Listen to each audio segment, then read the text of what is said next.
అధ్యక్ష మొత్తం 10 సంవత్సరాల 8,000 కోట్లు కేటాయిస్తే బడ్జెట్లోనే 2,000 కోట్లు దానికి శాంక్షన్ ఇచ్చినారు. శాంక్షన్ ఇచ్చి ఖర్చు చేసింది 800 కోట్ల అధ్యక్ష. ఆ 800 కోట్లలో కూడా 600 కోట్లు 2023-24 అప్పుడు బీసీ బంద్ అప్పుడు, 2018-19 అప్పుడు 2,000 కోట్లు తప్ప 10 సంవత్సరాల బీసీల కొరకు బీసీ కార్పొరేషన్ బీసీ స్కీమ్ తరఫున ₹1 కేటాయించినట్టయితే నేను సభలో మీ ముందర ఛాలెంజ్ చేస్తా ఉన్నా. ఏదైనా ఎక్కడైనా చర్చకు సిద్ధం. నేను మా ఫ్లోర్ లీడర్ సభానాయకుడు మధుసూదనాచారి గారు ఉన్నారు, వారిని కూడా నేను ఈ చర్చలు రమ్మని కోరుతా ఉన్నా. బదిలీ వర్గాలకు న్యాయం వచ్చిన సంగతి లేదా తక్కలపల్లి రవీంద్రరావు గారు గౌరవ సభ్యులు వచ్చిన పర్లే. 10 సంవత్సరాల ఆర్భాటానికి అట్టహాసానికి ఏం తక్కువ లేదు అధ్యక్ష. నేను దాని గురించి నేను ఇలా విమర్శ చేస్తున్నాను. వారు మాట్లాడిన వారు చెప్తాను.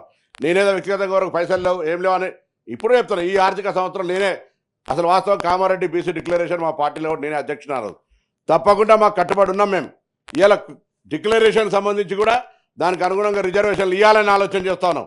దానికి అనుగుణంగా క్యాష్ సర్వే జరుగుతూ ఉంది.